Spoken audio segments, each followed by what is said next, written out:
di titik terendah dalam hidup seorang pria. Keheningan malam justru menjadi musuh yang paling menakutkan. Tapi bagi Budi, malam itu bukan hening yang ia takuti, melainkan suara lirih dari dapur yang seharusnya sunyi. Jam digital di atas meja menunjukkan pukul 3.15 pagi. Angkanya yang berwarna merah menyala redup, menjadi satu-satunya sumber cahaya di dalam kamar mereka yang pengap. Di sampingnya, Rina, istrinya, tidur dengan nafas yang teratur. Di kasur lantai tak jauh dari mereka, Maya, putri sematawayang mereka yang berusia 7 tahun, memeluk gulingnya dengan erat. Mereka berdua terlelap, damai dalam dunia mimpi mereka. Sementara Budi terjaga. Matanya terbuka lebar menatap langit-langit kamar yang mulai dihiasi bercak-bercak lembam. Jantungnya berdebar tidak karuan. Bukan karena mimpi buruk, tapi karena kenyataan yang lebih pahit dari mimpi manapun. Usianya baru saja menginjak kepala 4. Usia yang seharusnya menjadi puncak kemapanan seorang pria. Tapi Budi bangkrut. Gagal. 4 bulan sudah. 4 bulan ia menjadi seorang pembohong di rumahnya sendiri. Setiap pagi ia tetap mengenakan kemeja lamanya yang sudah sedikit lusuh, pamit pada Rina seolah akan berangkat bekerja, lalu menghabiskan harinya di warung kopi murah atau di emperan toko, mengirim lamaran kerja yang entah sudah keberapa ratus jumlahnya, dan semuanya kembali tanpa jawaban. Egonya sebagai seorang suami, sebagai seorang ayah, hancur berkeping-keping. Dan di tengah kehancuran itulah, suara itu datang. Duk, duk, duk.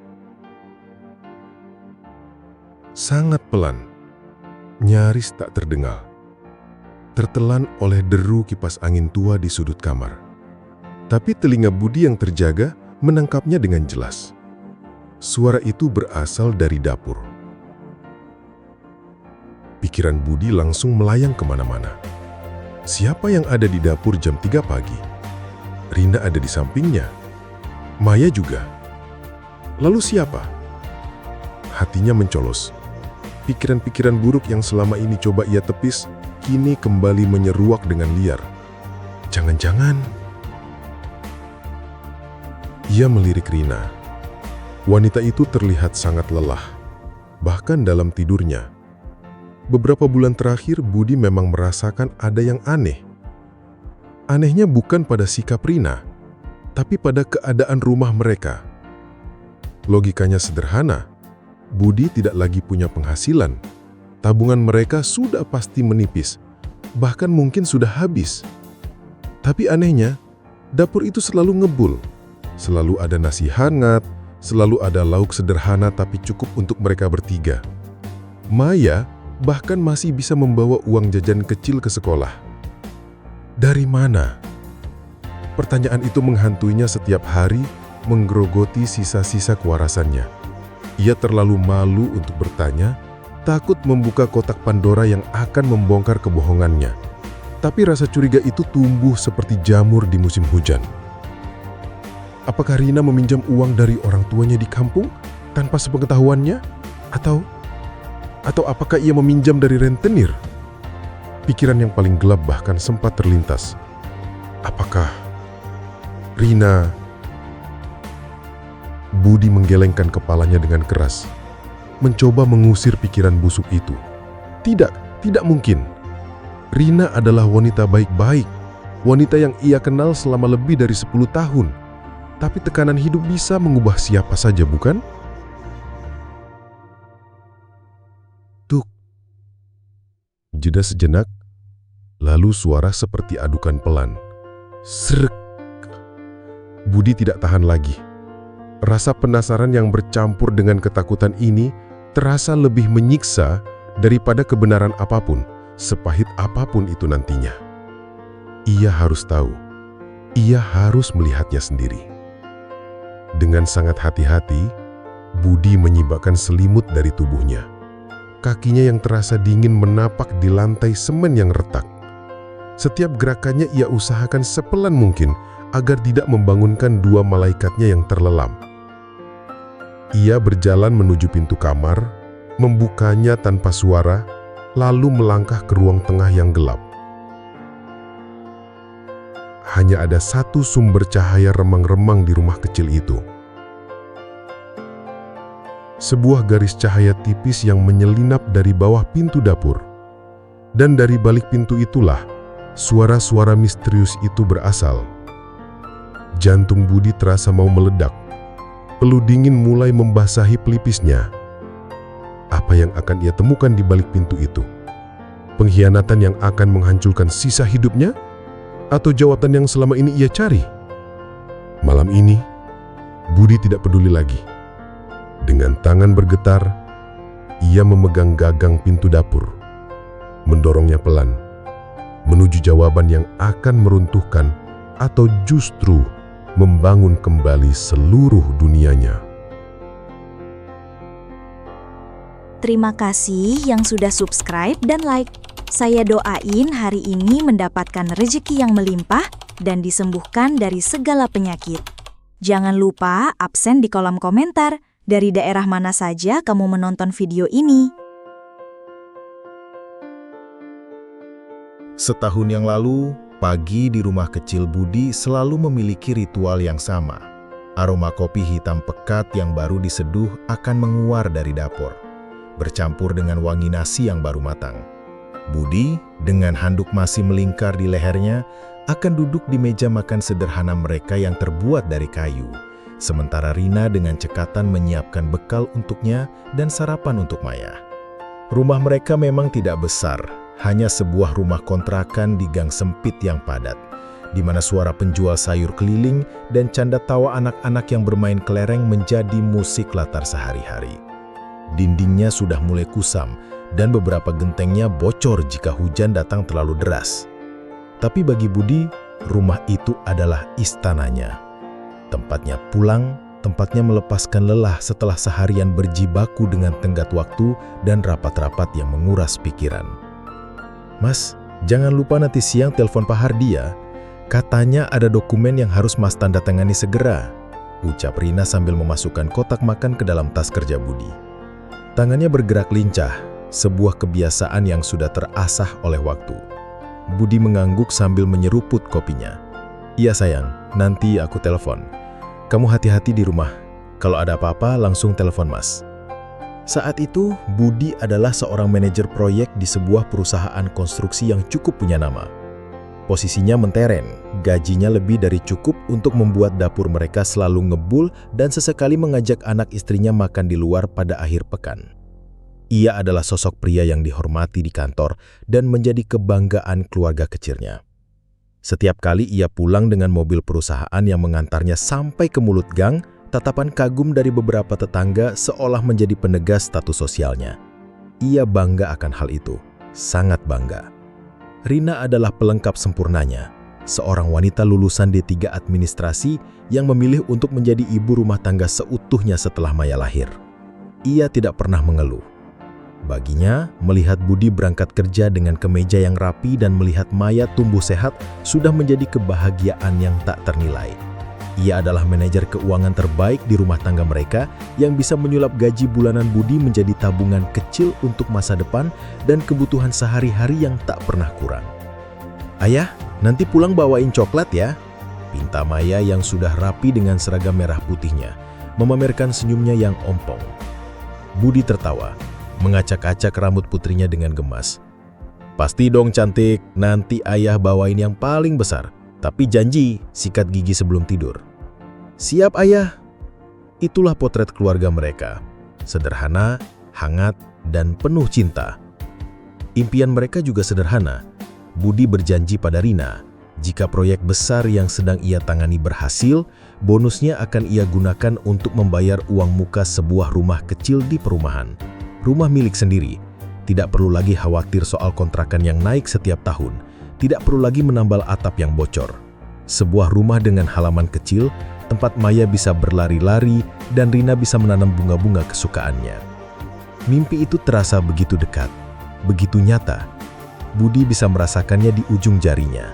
Setiap lembur yang ia jalani, setiap tekanan dari atasan yang ia hadapi, semua terasa ringan karena ada mimpi itu yang menunggunya di rumah.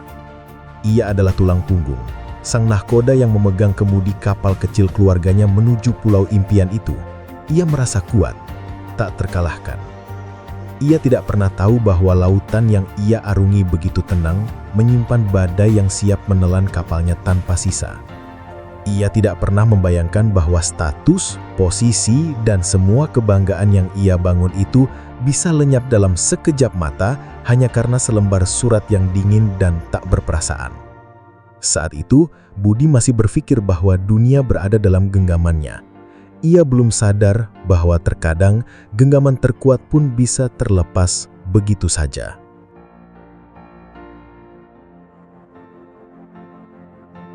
Badai itu datang bukan dengan gemuruh petir atau angin yang menderu.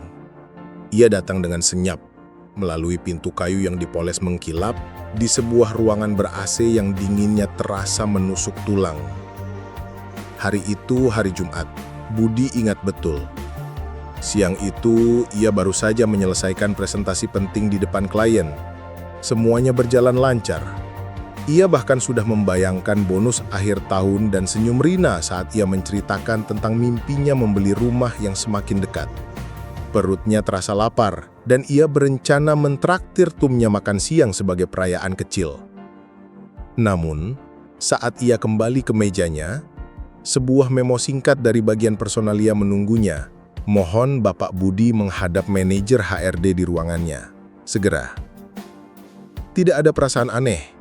Budi pikir mungkin ini soal evaluasi proyek atau bonus yang akan ia terima. Dengan langkah ringan dan senyum yang masih tersisa di wajahnya, ia berjalan menuju ruangan manajer HRD, Pak Tirta Yasa, seorang pria paluh baya yang biasanya ramah dan suka bercanda. Tapi hari itu, keramahan itu hilang. Wajah Pak Tirta terlihat kaku dan senyumnya dipaksakan. Di atas mejanya, tergeletak beberapa amplop coklat tebal. Salah satunya bertuliskan nama Budi. "Silakan duduk Pak Budi," kata Pak Tirta, suaranya terdengar lebih formal dari biasanya. AC di ruangan itu terasa semakin dingin. Firasat Budi mulai tidak enak. Jantungnya yang tadi terasa ringan, kini mulai memberat. Pak Tirta berdaham. Tampak kesulitan memulai pembicaraan. "Pak Budi, seperti yang kita tahu, kondisi perusahaan beberapa kuartal terakhir ini sedang tidak baik. Beberapa proyek besar kita ditunda oleh pemerintah dan investor menarik dananya. Manajemen pusat sudah mengambil keputusan yang sangat berat." Budi menelan ludah. Ia bisa menebak kemana arah pembicaraan ini, tapi sebagian dari dirinya menolak untuk percaya. "Terpaksa, kami harus melakukan efisiensi besar-besaran, restrukturisasi, dan perampingan karyawan," lanjut Pak Tirta, matanya menghindari tatapan Budi. Dunia Budi seakan berhenti berputar. Kata perampingan itu berdengung di telinganya seperti suara lebah yang marah. Ia, Budi, sang manajer proyek andalan yang sudah mengabdi selama hampir 12 tahun, yang sering mengorbankan waktu akhir pekannya untuk perusahaan, dirampingkan, dibuang. Pak Tirta mendorong amplop coklat itu ke arahnya. "Ini suratnya, Pak. Atas nama perusahaan saya pribadi minta maaf. Ini keputusan yang sangat sulit bagi kami semua. Bapak adalah salah satu karyawan terbaik kami." Tangan Budi terasa kaku saat meraih amplop itu. Rasanya berat, seberat batu nisan bagi karirnya. Pujian karyawan terbaik terdengar seperti sebuah lelucon pahit, sebuah hinaan yang menusuk langsung ke ulu hatinya. Ia ingin berteriak, ingin memaki, ingin membanting meja, tapi yang keluar dari mulutnya hanyalah suara serak yang nyaris tak terdengar. Kenapa saya, Pak?" Pak Tirta hanya bisa menggeleng pelan. Keputusan dari pusat, Pak Budi. Saya hanya menjalankan tugas. Budi tidak ingat bagaimana ia berjalan keluar dari ruangan itu. Kakinya terasa seperti jeli. Tatapan iba dari beberapa rekan kerjanya terasa seperti jarum yang menusuk kulitnya. Ia tidak pamit. Ia tidak mengambil barang-barangnya. Ia hanya berjalan lurus keluar dari gedung yang selama ini menjadi rumah keduanya dengan amplop coklat itu tergenggam erat di tangannya. Di dalam taksi online yang membawanya pulang, ia membuka surat itu. Pesangon, ucapan terima kasih, kalimat-kalimat formalitas yang dingin, semua terasa absurd. Saat taksi berhenti di mulut gang, Budi tidak langsung turun. Ia melihat ke arah rumahnya. Ia membayangkan Rina yang sedang memasak di dapur atau Maya yang sedang mengerjakan PR. Bagaimana ia akan mengatakan ini pada mereka? Bagaimana ia akan menjelaskan bahwa sang nahkoda telah gagal, bahwa kapal mereka kini terombang-ambing tanpa arah? Egonya yang terluka parah berteriak, "Tidak." Ia tidak bisa terlihat lemah di depan mereka. Ia tidak bisa menjadi pecundang di mata istri dan anaknya. Dan di sanalah, di dalam mobil yang pengap di mulut gang rumahnya, kebohongan pertama itu lahir. Sebuah keputusan yang didasari oleh rasa malu dan harga diri yang hancur. Ia meremas surat PHK itu, memasukkannya ke dalam tas, lalu memasang senyum palsu di wajahnya. "Aku akan mencari pekerjaan baru dulu," bisiknya pada diri sendiri. Rina tidak perlu tahu soal ini. Aku tidak mau membuatnya khawatir. Padahal jauh di lubuk hatinya Budi tahu. Ia bukan sedang melindungi Rina. Ia sedang melindungi dirinya sendiri. Melindungi sisa-sisa kebanggaan yang telah tercabik-cabik. Ia tidak tahu bahwa kebohongan kecil itu akan menjadi awal dari sebuah labirin penderitaan yang akan ia bangun sendiri.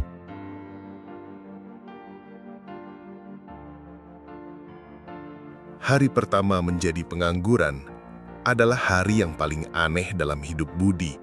Ia tetap bangun pagi seperti biasa, mandi, lalu mengenakan kemeja yang sudah disetrika rapi oleh Rina. "Mas, sarapannya sudah siap," kata Rina, sambil tersenyum seperti biasanya. Senyum yang sama, yang kini terasa sedikit menyakitkan bagi Budi. "Iya sayang," jawab Budi, berusaha terdengar normal. Ia sarapan dalam diam, menghindari tatapan mata Rina. Setiap kunyah nasi terasa seperti menelan pasir. Setelah mencium kening Rina dan Maya, ia melangkah keluar rumah, membawa tas kerjanya yang kini hanya berisi sebotol air mineral dan selembar koran bekas. Ia berjalan menuju mulut gang, lalu menghilang di tikungan, persis seperti yang ia lakukan setiap hari selama bertahun-tahun. Tapi tujuannya bukan lagi gedung kantor yang megah. Tujuannya adalah sebuah warung kopi kecil di dekat terminal tempat ia bisa duduk berjam-jam hanya dengan memesan segelas kopi hitam seharga Rp3.000. Di sanalah ia menghabiskan harinya. Membuka laptop lamanya, mengetik ratusan surat lamaran kerja, mengirimkannya ke alamat email yang ia temukan di internet, lalu menunggu balasan yang tak pernah datang. Hari-hari berlalu menjadi minggu, dan minggu berubah menjadi bulan. Rutinitas palsu itu terus berlanjut. Pagi berangkat kerja, sore pulang dengan wajah dibuat-buat lelah. Uang pesangon yang tadinya terasa banyak, kini mulai menipis dengan cepat. Budi menjadi ahli dalam berbohong. "Proyek lagi sepi sayang, mungkin bulan depan bonusnya agak berkurang," katanya pada Rina suatu hari. "Lagi banyak audit di kantor, pusing banget kepala mas," katanya di lain waktu. Rina hanya mengangguk, percaya sepenuhnya pada suaminya. Ia akan memijat pundak Budi yang tegang, membuatkannya teh hangat, dan tidak pernah bertanya lebih jauh. Kepercayaan itulah yang membuat Budi merasa semakin bersalah, semakin tercekik oleh kebohongannya sendiri. Dan di tengah perasaan bersalah itu, keanehan mulai muncul. Awalnya Budi tidak terlalu memperhatikan, tapi lama-kelamaan ia sadar, uang belanja yang ia berikan pada Rina semakin hari semakin kecil, kadang hanya Rp50.000 untuk 2 atau 3 hari. Logikanya, isi kulkas mereka seharusnya kosong dan menu di meja makan seharusnya hanya nasi dengan garam. Tapi tidak. Setiap malam, saat ia pulang dengan perut keroncongan dan hati yang hampa, selalu ada makanan tersaji di meja. Mungkin bukan lagi ayam goreng atau rendang daging seperti dulu, tapi selalu ada sayur sop dengan potongan sosis atau telur balado dengan tempe goreng. Cukup, bahkan lebih dari cukup. Maya pun tak pernah mengeluh soal uang jajannya yang berkurang. Suatu sore saat ia pulang lebih awal, ia mendapati Rina sedang sibuk di dapur.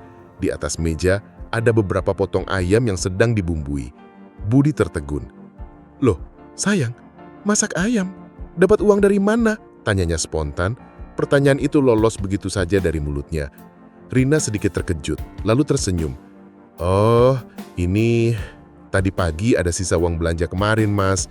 Terus kebetulan di tukang sayur ayamnya lagi murah. Ya udah, Rina beli aja. Kasian, Mas. Pasti capek kerja terus, butuh gizi." Jawaban itu terdengar masuk akal. Tapi hati kecil Budi merasa ada yang janggal. Sisa uang belanja, uang yang ia beri bahkan rasanya tidak cukup untuk membeli bumbunya, apalagi ayamnya. Sejak hari itu, Budi mulai mengamati. Ia diam-diam memeriksa dompet Rina saat istrinya di kamar mandi. Kosong. Ia memeriksa laji tempat Rina biasa menyimpan uang, hanya ada beberapa lembar uang 2000-an. Lalu dari mana semua ini berasal? Pikiran-pikiran buruk mulai merayap kembali. Apakah Rina menjual perhiasan yang satu-satunya ia punya, cincin kawin mereka? Budi memeriksa jari manis Rina.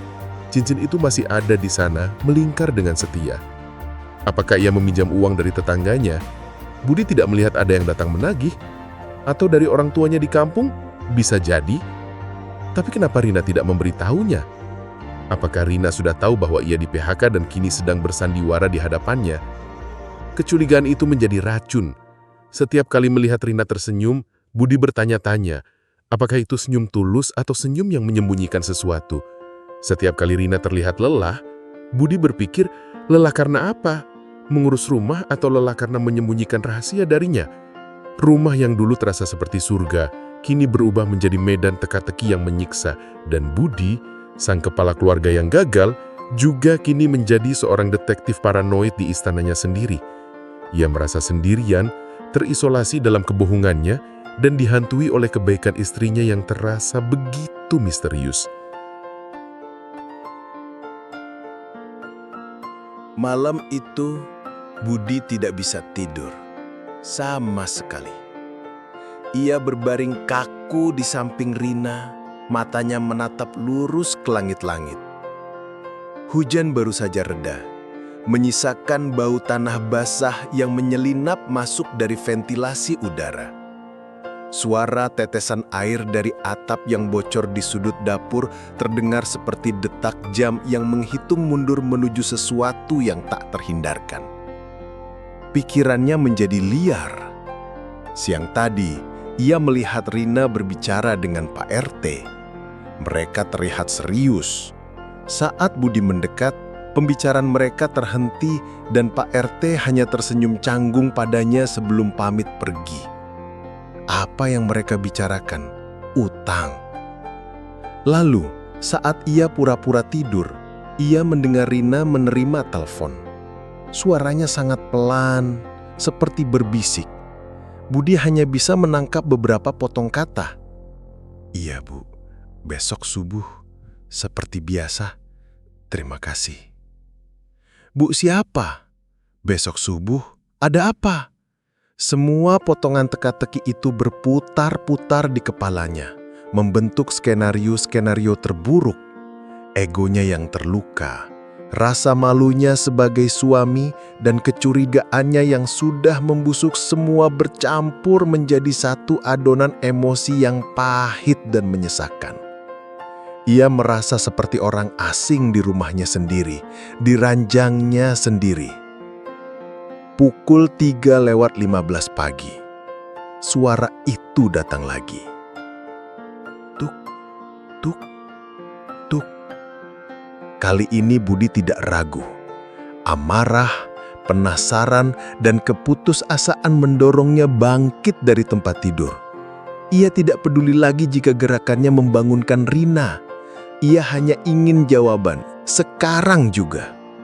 Dengan langkah mantap yang dipaksakan, ia berjalan melewati ruang tengah yang gelap, garis cahaya tipis dari bawah pintu dapur seolah memanggilnya, menantangnya untuk membuka tabir misteri yang selama ini menyelimuti rumah tangganya. Tangannya yang dingin dan sedikit bergetar memegang gagang pintu itu. Ia menarik nafas dalam-dalam, mempersiapkan hatinya untuk kemungkinan terburuk. Lalu, dengan sekali gerakan, ia mendorong pintu itu hingga terbuka.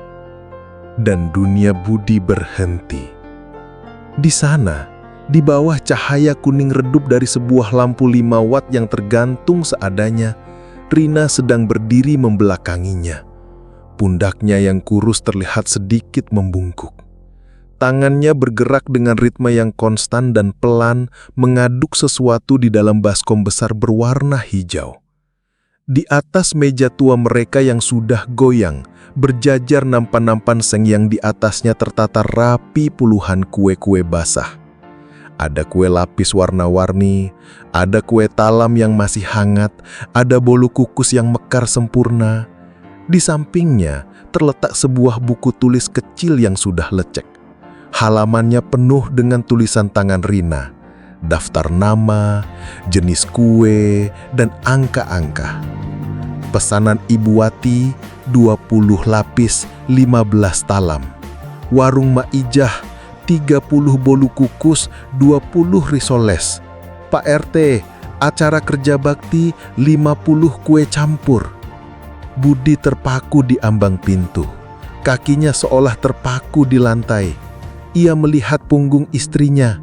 Punggung yang sama yang setiap malam ia lihat tertidur lelap, kini terlihat begitu rapuh namun juga begitu kokoh di tengah keheningan dini hari. Ia melihat tangan Rina, tangan yang sama yang setiap pagi menyiapkan sarapannya, kini berlumuran tepung, bekerja tanpa henti saat ia seharusnya terlelap. Semua menjadi jelas dalam sekejap. Uang untuk ayam goreng, uang jajan Maya, sayur sop yang selalu hangat, semuanya bukan berasal dari utang atau hal memalukan lainnya. Semuanya berasal dari sini, dari dapur kecil yang pengap ini, dari tetes keringat istrinya yang jatuh diam-diam di saat dunia sedang tertidur. Wanita yang ia curigai, wanita yang ia tuduh dalam diam, wanita yang ia kira sedang menyembunyikan aib, ternyata yang disembunyikan adalah perjuangannya. Ia tidak sedang membohongi Budi. Ia sedang berjuang untuk menutupi kegagalan Budi, menjaga harga diri suaminya agar tidak hancur lebur. Nafas Budi tercekam di tenggorokan. Rasa marah, curiga, dan malu yang tadi berkecamuk di dadanya kini luruh seketika, digantikan oleh gelombang emosi yang jauh lebih besar. Sebuah campuran rasa haru, penyesalan yang teramat dalam, dan cinta yang begitu murni. Ia telah gagal sebagai suami, dan istrinya dalam diam telah mengambil alih kemudi kapal mereka mendayungnya seorang diri di tengah badai hanya agar dia dan anak mereka tidak tenggelam. Rina yang tidak menyadari kehadiran Budi terus bekerja. Suara adukannya yang pelan kini tidak lagi terdengar misterius. Itu adalah suara perjuangan, suara cinta, suara pengorbanan. Dan Budi hanya bisa berdiri di sana, di ambang pintu, menyaksikan semuanya dengan hati yang remuk redam. Mungkin karena merasakan ada hawa yang berbeda, atau mungkin karena mendengar isak tangis yang tertahan, Rina menghentikan gerakan tangannya. Ia berbalik. Matanya langsung bertemu dengan mata Budi. Untuk beberapa detik, waktu seakan berhenti. Rina terkejut. Wajahnya pucat pasi. Baskom adonan nyaris terlepas dari tangannya. Ia seperti seorang anak kecil yang tertangkap basah melakukan kesalahan, padahal yang ia lakukan adalah sebuah kebaikan luar biasa. Mas, Kak, suaranya bergetar, lebih terdengar seperti bisikan. Kamu, sejak kapan di situ? Budi tidak menjawab. Ia tidak bisa. Tenggorokannya terasa tersumbat. Yang bisa ia lakukan hanyalah berjalan mendekat, langkahnya terasa berat. Air mata yang sejak tadi ia tahan, kini mengalir deras di pipinya. Ia bukan lagi seorang manajer yang gagah. bukan lagi seorang kepala keluarga yang tegar. Ia hanyalah seorang suami yang hancur, yang berdiri di hadapan keagungan pengorbanan istrinya. Ia jatuh berlutut di lantai dapur yang dingin, tepat di depan kaki Rina. Tangannya meraih tangan istrinya yang berlumuran tepung. Ia menempelkannya di pipinya, merasakan kehangatan dan kekasarannya. "Maaf." Hanya satu kata itu yang berhasil keluar dari bibirnya yang bergetar. "Maafkan aku, Rin. Maaf." Isak tangisnya pecah. Tangisan seorang pria dewasa yang menumpahkan seluruh kepahitan, rasa malu dan penyesalannya selama berbulan-bulan. Ia menangis seperti anak kecil, mengguncangkan seluruh ruangan dapur yang sunyi itu. Rina melihat suaminya seperti itu, ikut menangis. Ia meletakkan baskomnya, lalu berjongkok, memeluk kepala Budi dengan erat. Ia tidak bertanya apa-apa, ia hanya mengelus rambut suaminya, membiarkan Budi menumpahkan segalanya di pelukannya. "Kenapa, Rin?" bisik Budi di sela-sela isaknya. "Kenapa kamu gak bilang sama Mas? Kenapa kamu harus menanggung ini sendirian?" Rina mengenggel pelan, air matanya menetes di bahu Budi. "Aku cuma gak mau nambahin beban pikiranmu, Mas. Aku tahu kamu sudah cukup pusing. Aku lihat kamu setiap malam susah tidur.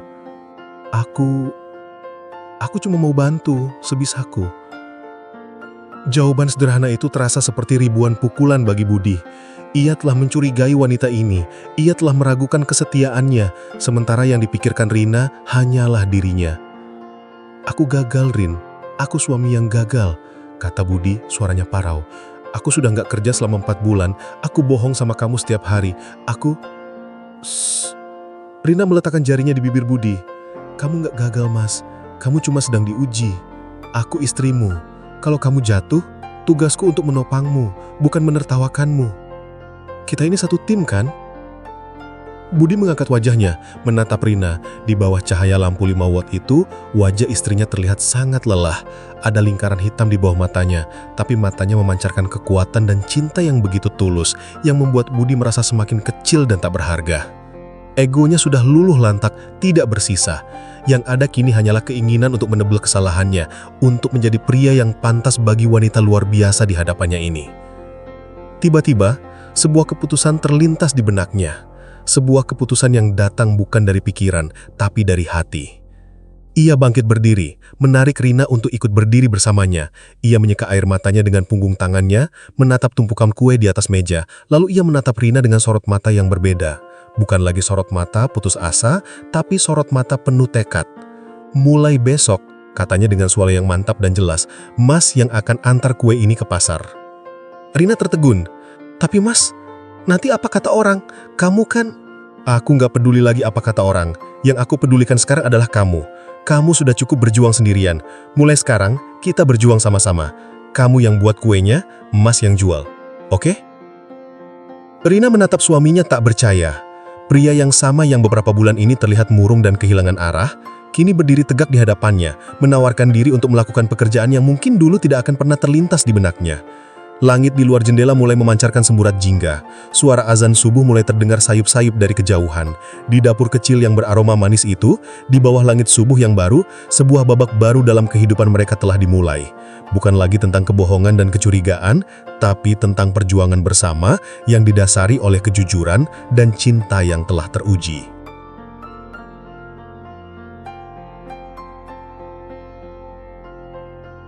Subuh itu, gang sempit tempat tinggal Budi menjadi saksi sebuah pemandangan yang tak biasa.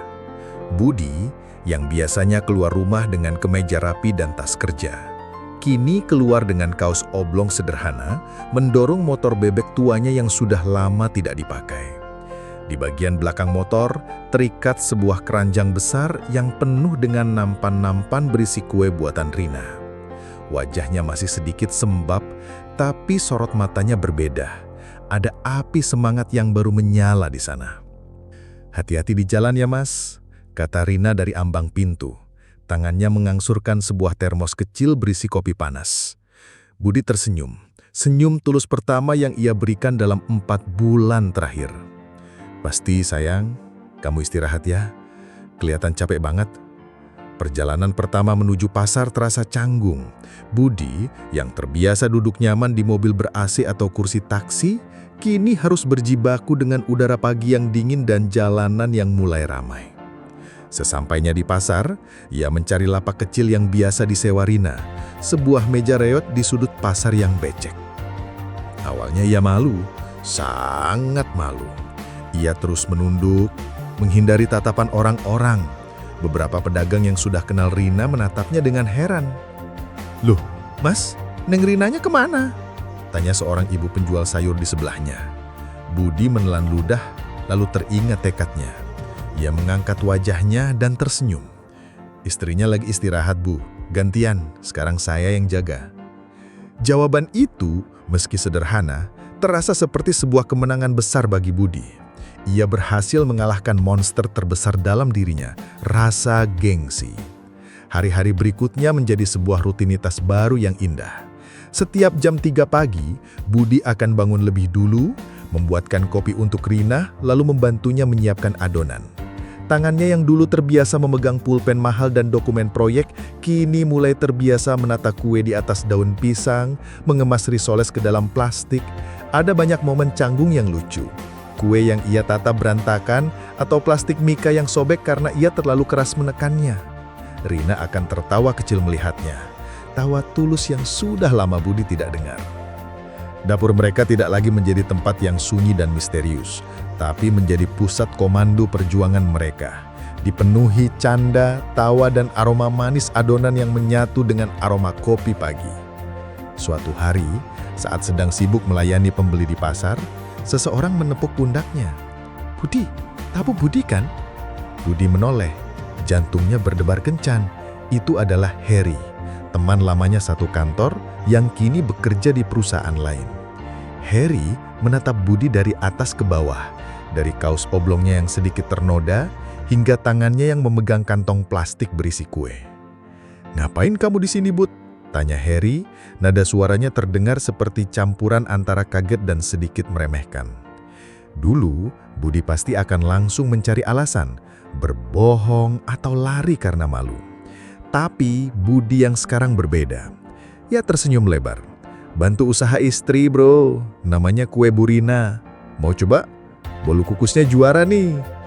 Heri terdiam, kaget dengan jawaban Budi yang santai dan penuh percaya diri. Rasa iba di wajahnya perlahan berubah menjadi kekaguman. Kabar tentang kue Burina mulai menyebar dari mulut ke mulut. Bukan hanya karena rasanya yang enak, tapi juga karena ceritanya. Cerita tentang seorang suami yang tidak malu turun tangan membantu istrinya. Cerita tentang sepasang suami istri yang berjuang bersama. Pesanan mulai berdatangan tidak hanya dari tetangga dan pedagang pasar, tapi juga dari kantor-kantor dan acara-acara kecil. Mereka belum kaya, mereka masih tinggal di rumah kontrakan yang sama. Tapi ada sesuatu yang berubah. Rumah itu kini terasa lebih luas, lebih hangat. Tidak ada lagi rahasia, tidak ada lagi kebohongan. Setiap malam, Budi dan Rina akan duduk bersama, menghitung pendapatan hari itu, lembar demi lembar uang lecek yang terasa jauh lebih berharga daripada slip gajinya dulu. Uang itu bukan lagi hanya sekedar angka. Itu adalah bukti. Bukti dari perjuangan mereka, bukti dari cinta mereka, dan bukti bahwa mereka bisa melewati badai apapun selama mereka menghadapinya bersama-sama.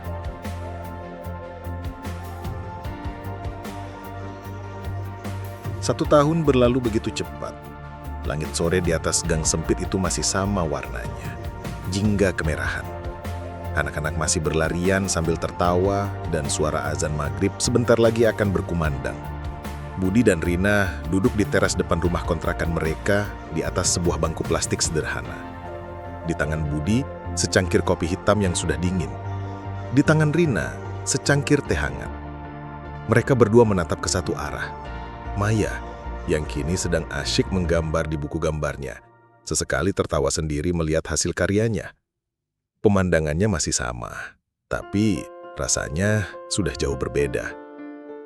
Mereka tidak lagi bermimpi tentang rumah besar di perumahan. Setidaknya, tidak untuk saat ini.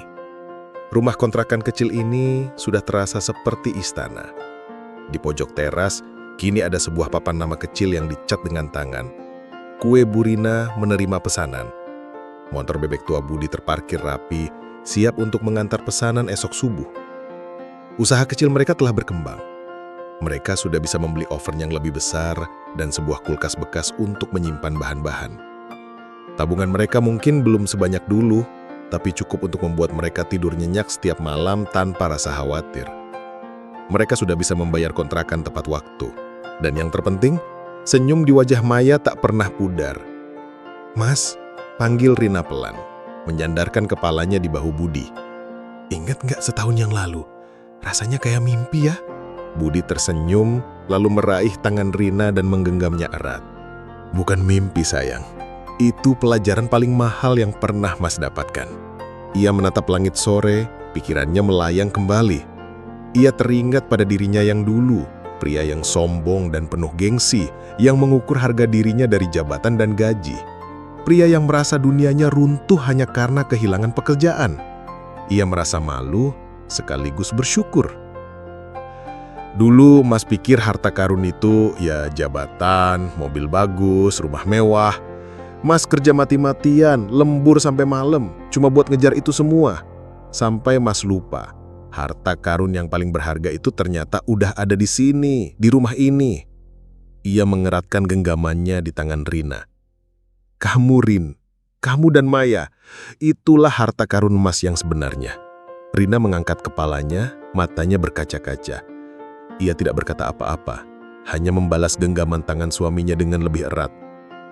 Tidak perlu ada kata-kata, hati mereka sudah saling berbicara. Budi sadar sekarang, kebangkrutan yang menimpanya setahun lalu bukanlah sebuah akhir. Itu adalah sebuah berkah yang terselubung, sebuah cara dari Tuhan untuk meruntuhkan pilar kebanggaan palsu yang ia bangun hanya untuk menunjukkan padanya di mana fondasi yang sesungguhnya. Fondasi itu tidak terbuat dari beton atau baja, tapi terbuat dari cinta, kesetiaan, dan pengorbanan tanpa pamrih. Fondasi itu adalah istrinya. Kisah Budi mengajarkan kita sesuatu yang sangat penting, bahwa nilai seorang pria tidak diukur dari seberapa tinggi jabatannya atau seberapa tebal dompetnya. Nilai seorang pria diukur dari bagaimana ia bangkit saat terjatuh, bagaimana ia menelan egonya demi orang yang ia cintai, dan bagaimana ia menemukan kekuatan di tengah kelemahannya. Dan terkadang, di titik terendah dalam hidup kita, saat kita merasa segalanya telah hilang, justru saat itulah kita menemukan apa yang paling berarti. Seperti Budi, yang harus kehilangan segalanya terlebih dahulu, hanya untuk menyadari bahwa ia sebenarnya sudah memiliki segalanya sejak awal. Di sebuah dapur kecil yang pengap, di bawah cahaya lampu 5 watt, ia menemukan harta karunnya yang paling tak ternilai.